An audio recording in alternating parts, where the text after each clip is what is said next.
जब तक भुगतान नहीं तब तक मतदान नहीं, हम नोटा में डालेंगे। जो हमारा साथ देगा हम उनको वोट देंगे। जब तक भुगतान नहीं तब तक मतदान नहीं। जब तक भुगतान नहीं तब तक मतदान नहीं। सहारा ने आपको सहारा लेने के लिए बाध्य कर दिया। तो ऊपर सरकार का आदेश है, एफआईआर सहारा पे नहीं, चिटफंड नहीं। कौन कहता है ये बात? ये टीआई थाने में जाते टीआई लोग बोलते हैं जब तक भुगतान नहीं तब तक मतदान नहीं, जब तक भुगतान नहीं तब तक मतदान नहीं। पहले लड़े थे गोरों से,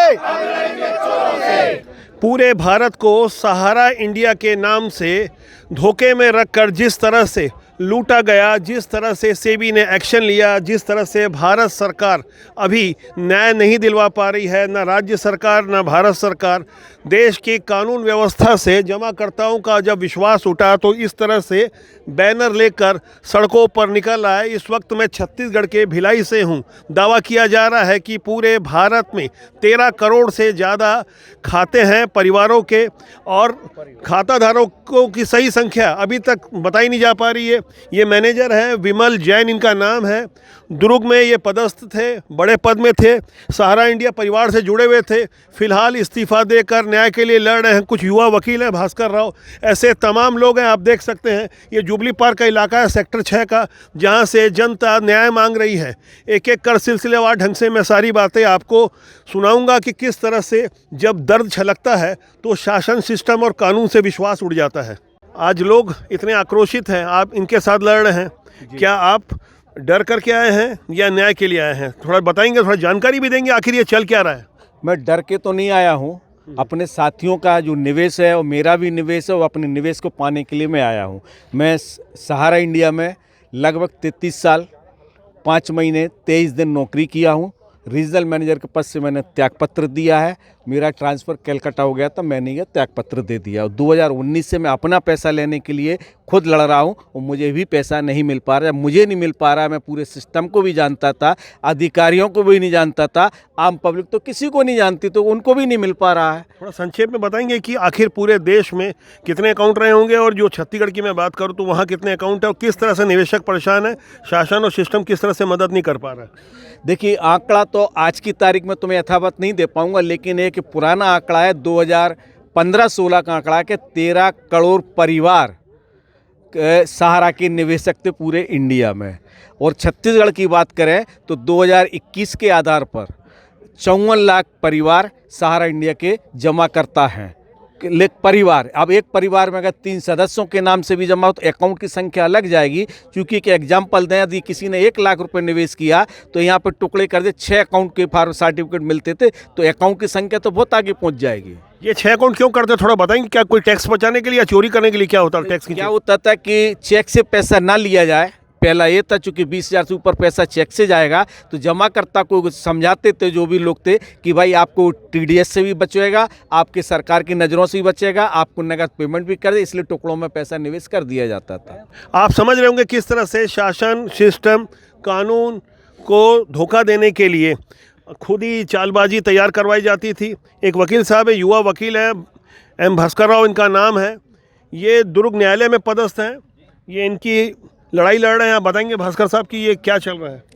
सर, ये मैं देखा कि काफ़ी दिनों से मेरा भी कुछ पैसा फंसा है, लेकिन मैं तो इसको नज़रअंदाज करके रखा हुआ था। लेकिन जब मैं देखा कि हर 10 में से 5 आदमी 4 आदमी जब ये बोलता है यार मेरा सहारा में पैसा फंसा, कुछ केस लगाओ, तो मैंने देखा वो बुक्तो फेरम में बहुत सारे केस लगे और केस जीते भी, उसके बावजूद उनको पैसे नहीं मिल पा रहे। तो मैं बोला, यानी आपका कहना है कि न्यायालय के आदेश को नहीं माना जा रहा है। आप खुद वकालत से जुड़े हैं, ऐसे में जब न्यायालय के आदेश को नहीं माना जाए तो मुझे तकनीकी पक्ष बताएंगे कि क्या किया जाए? देखिए, इसमें एक पक्ष नहीं, बहुत सारे ऐसे विषय हैं, जैसे कई हाईकोर्ट के भी फैसले आ चुके हैं पीड़ित पक्ष के और निवेशकों के पक्ष में, उसके बावजूद भी पैसे नहीं मिल रहे हैं। तो आखिर शासन और कानून करेगा क्या? देखिए, देखिए सरकार अगर चाहेगी तो बहुत कुछ कर सकता है, क्योंकि सरकार वो एक पक्ष रहता है जिसको जनता चुनती है, और लोकतंत्र में आपको क्या लग रहा है कि शासन क्यों नहीं कर रहा है उन पर कार्रवाई? अब ये तो सरकार ही बहुत अच्छे से बता सकती है, लेकिन हम यही है, सरकार को हमारी मांग रहेगी राज्य सरकार और केंद्र सरकार से कि इस विषय को गंभीरता से ले। देखिए, अगर आप सिर्फ वोट के लिए भी चाहते तो कम से कम वोट के लिए भी कीजिए, क्योंकि सहारा के आज पीड़ित लोग जो कई करोड़ों की संख्या में, अब तो ऐसा मूड बना लिया जो हमारा साथ देगा हम उनको वोट देंगे।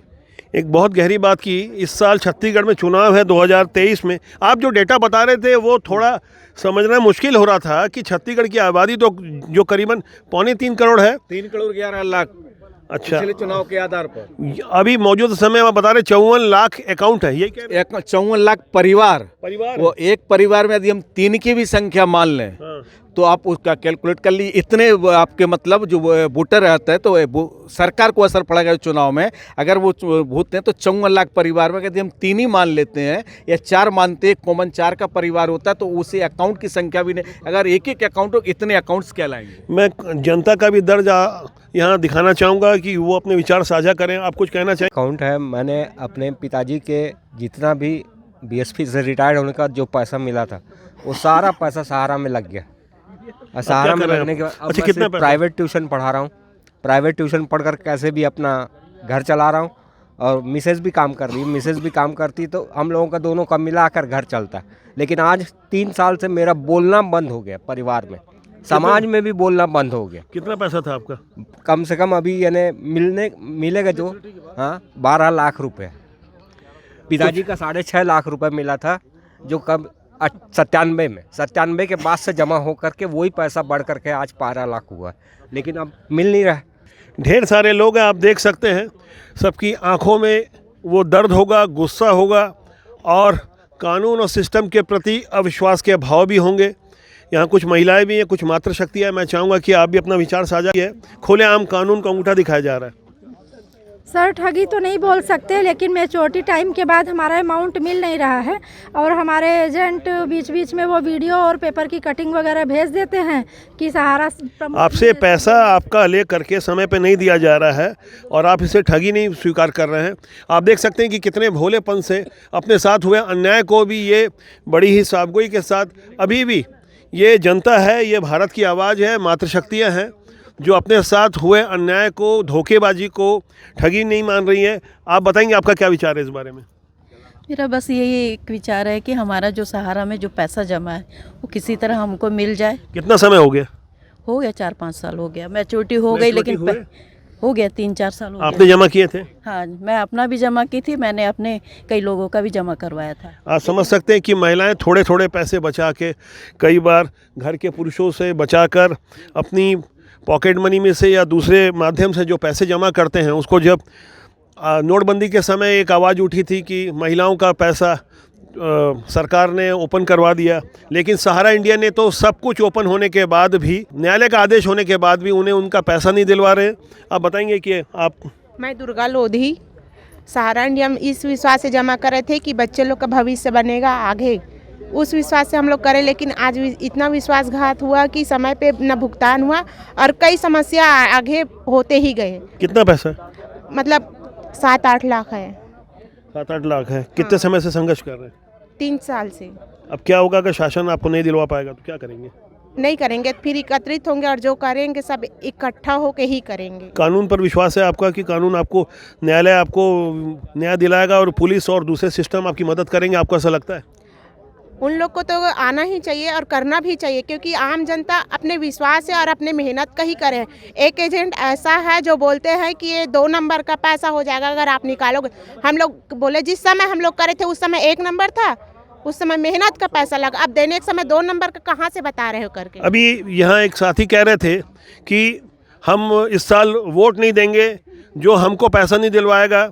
आपका क्या कहना है? क्या आप लोग? हमारी भी ये राय है सर, हम भी हमारी सब 2023 में विधानसभा के चुनाव हैं, बड़ी संख्या में, लाखों की संख्या में लोग जी। जब तक भुगतान नहीं तब तक मतदान नहीं। जब तक भुगतान नहीं मतदान। आपका भी ये कहना है? बिल्कुल बिल्कुल सर, बिल्कुल। क्यों आप वोट देंगे? बिल्कुल, जब तक माने भुगतान नहीं तब तक मतदान नहीं, ये सबकी आवाज़ है। मेरा नाम मानिक कुमार उजोड़े हैं और मैं सहारा में एजेंट के तौर पे काम करता था और साथ में आप खुद एजेंट थे? मैं एजेंट भी हूँ, साथ में निवेशक भी हूँ। आपके तो घरों में लोग पहुंचते होंगे, गुस्सा आता होगा आपको? आते हैं, वो गुस्सा होते हैं तो वो हम लोग क्या है उनके टच में रहते हैं, उनको हर चीज़ की समस्या बताते हैं। आप कुछ वोट की बात कर रहे थे, क्या वोट देंगे इस बार? नहीं, इस बार तो वोट का मुद्दा यही रहेगा, सबसे बड़ा मुद्दा रहेगा कि जब तक भुगतान नहीं तब तक मतदान नहीं। और ये चीज़ सरकार के कानों के सामने पहुँचेगी और वो सरकार इस बार आँखों के तले देखेगी कि सहारा पीड़ित कितने लोग परेशान है करके। आप वोट देंगे? बिल्कुल नहीं, जब तक भुगतान नहीं तब तक मतदान नहीं, हमारा एक ही सूत्री है। कितना पैसा आपका? मेरा खुद का 12 लाख रुपया है। कब से घूम रहे हैं आप? हूँ नहीं सब क्यों, मेरा 5 साल हो गया मैच्योरिटी हुए टाइम हुए। सेक्टर 6 भिलाई स्थित जुबली पार्क में हर तरह से दर्द झलक रहा है। एक व्यक्ति हैं जो किसी वकील का कार्ड हाथ में रखे हुए हैं। आप बताएंगे, आप भी एक पीड़ित हैं, न्याय की उम्मीद कर रहे हैं, आपका क्या कहना है इस बारे में? सर मेरे यहाँ पिताजी बीएसपी रिटायरमेंट है। हाँ। उन्होंने 4 लाख रुपए सहारा पे डाला हुआ है। 2012 पे मेच्योरिटी हो चुकी है, जो आज तक परेशान है पैसा लेने के लिए। पैसा नहीं दे रहे हैं तो आप क्या करते हैं उसके लिए? सर उसके लिए अब क्या करेंगे, अब 4 लोगों के सहारा ले रहे हैं। सहारा ने आपको सहारा लेने के लिए बाध्य कर दिया। कुछ लोगों का मैं दर्द साझा कर रहा हूँ, लगातार लोगों से बातचीत कर रहा हूँ। आप बताएंगे कि आपका पैसा कितना रुका हुआ सहारा में? मैं कृष्ण कुमार देवांगन, मेरा तो 10 लाख रुपए सहारा में जमा है, जो आज तक मिला नहीं। 5 साल हो गया मैं छोटी हुए। सुब्रतो सहारा, सुब्रत राय सहारा। सुब्रत राय सहारा, ये नाम आपने सुना होगा, जेल भी गए थे। सेबी ने भी कुछ उसमें एक्शन लिया था। आपका क्या कहना है उनके लिए? सेबी भी चुप बैठा हुआ है। शासन चाहेगी तो सब कुछ हो सकता है। ये सब शासन से उम्मीद है? केंद्र सरकार के ऊपर ही उम्मीद है। राज्य सरकार को उम्मीद नहीं है? राज्य सरकार क्यों, केंद्र सरकार चाहेगी तो राज्य सरकार भी यहाँ तो फैसला तो भोक्ता फोरम से आया हुआ है, स्थानीय अदालत से आया हुआ है। भोक्ता फोरम से भी कुछ नहीं हो रहा है, तो राज्य सरकार से हम उम्मीद नहीं करेंगे जब चूंकि फैसला हो गया है तो सबसे बड़े उम्मीद तो केंद्र सरकार है। केंद्र सरकार ही चाहेगा तब सब कुछ होगा। राज्य सरकार कुछ नहीं कर पाएगा, वो तो बस बोलता बस है, बोलने से कुछ नहीं होता है। लेकिन केंद्र सरकार ही जो चाहे वही करेगा, तभी होगा, नहीं तो नहीं हो सकता। हम लोग तो बहुत पीड़ित हैं। आज एजेंट भाई लोग, कई लोग आत्महत्या कर लिए। आत्महत्या करने के बाद उसके परिवार क्या हो गया, बेरोजगार हो गया, बेसहारा हो गया है, उसके बीवी बच्चे अनाथ हो गए। उसका आज तक ना केंद्र सरकार ध्यान दे रहा है, ना कुछ नहीं कर रहा है। केंद्र सरकार ही करेगा तब होगा, उसके सिवा कुछ नहीं हो सकता। जब तक भुगतान नहीं तब तक मतदान नहीं। हम नोटा में डालेंगे, अगर जब तक हमारा पैसा सहारा से भुगतान नहीं कराएगा ना, तो हम लोग नोटा में ही डालेंगे। भुगतान नहीं तो मतदान नहीं। सहारा इंडिया परिवार के सर्वे सर्वा सुब्रत राय, जो अपने नाम के साथ सहारा लगाते थे, उनका नाम था सुब्रत राय सहारा, जेल भी गए थे। लोगों का, निवेशकों का पैसा नहीं देने के अपराध में, जो कभी राष्ट्रीयता, भारतीयता की बात करते हुए तिरंगे झंडे के साथ भारत माता की तस्वीर लगाकर ऐसा दिखाने की कोशिश करते थे कि वे सबसे बड़े राष्ट्रवादी हैं। आपने 33 साल जीवन के दिए। ये बताइए कि क्या हम अभी भी भारत के निवेशक, भारत के निवासी जो चुनाव के बहिष्कार की बात कर रहे हैं, वो क्या पैसा अपना वसूल सकते हैं? उनकी संपत्ति है इतनी? हाँ, सहारा की संपत्तियाँ अटूट हैं, बेअथाह संपत्तियाँ, लिक्विडिटी इनके पास है, धन पर्याप्त है, सारी चीज़ें हैं। सिर्फ वो एक सहारा सेवी का जो विवाद चल रहा है, वो सेवी से अपने पैसा को वापसी लेना चाह रहे हैं।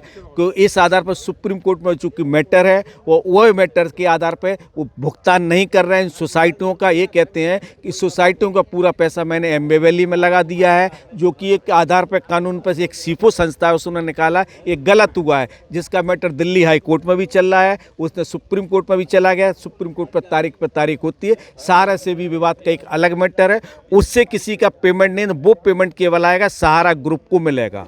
आपको ऐसा लग रहा है कि ये कानूनी कुछ पेचीदगियां या दाव पेच के कारण जानबूझ के उलझा करके? भारत के संविधान में कई ऐसी धाराएं के उपछेद हैं, छेदों हैं, जिनमें से कोई भी निकल जाता है, हाथी भी निकल जाता है, कहीं कहीं चींटी भी फंस जाती है। तो उन्हीं का उपयोग करते हुए, चूंकि सहारा ग्रुप के पास लीगल टीम बहुत बड़ी है, वो अपने हेडक्वार्टर में करीब 280 एडवोकेट्स की उनकी टीम है, उन्हीं में से कानून के छेद को देखा जाता है, कहाँ से हम क्या निकाल सकते हैं, उस आधार पर निकल के सिर्फ लड़ाई वो चल रही है, वर्चस्व की, घमंड की चल रही है, ईगो आई है। इस तरह से आज आम नागरिक परेशान है।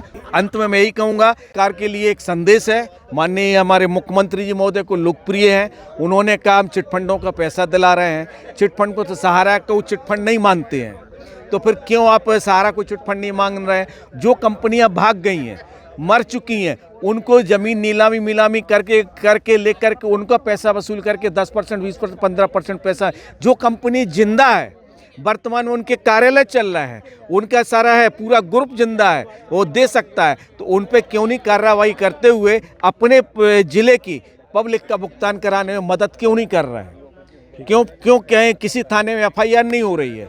क्योंकि ऊपर का आदेश है क्या? तो ऊपर का आदेश, थाने में FIR नहीं होगी। क्या लगता है? बोलता ऊपर सरकार का आदेश है, FIR सहारा पे नहीं, चिटफंड नहीं। कौन कहता है ये बात? ये TI में, थाने में जाते हैं, TI लोग बोलते हैं, खुलेआम कहते हैं, 155 तक नहीं काटते हैं। 155 यानी सीआरपीसी की धारा 155 ये कहती है ये मामला पुलिस हस्तक्षेप अयोग्य है, आप न्यायालय में जाकर उपचार ग्रहण करें। छत्तीसगढ़ के भिलाई से जनता ये मांग कर रही है, जब थाने में रिपोर्ट नहीं लिखी जाएगी, धारा 155 के तहत उन्हें वहाँ मामला भी उनका लिखा नहीं जाता थाने में, जहाँ पुलिस हस्तक्षेप अयोग्य ये कह के चाहे मुँह से बोल के लौटा दिया जाता है। FIR उनका मौलिक अधिकार है। जनता का कहना है कि जब चिटफंड के मामले में संपत्ति जब्त कर निवेशकों को गिरफ्तार किया जाता है और न्याय दिलाने की कोशिश होती है, तो सहारा इंडिया जो एक जीवित स्वरूप है, उनकी संपत्तियां हैं, यहाँ जनता के साथ अन्याय क्यों हो रहा है? और जनता कह रही है कि हम इस बार जो विधानसभा चुनाव है 2023 में छत्तीसगढ़ में, वहाँ हम वोट नहीं देंगे। बहुत ही गंभीर प्रश्न उठाया है।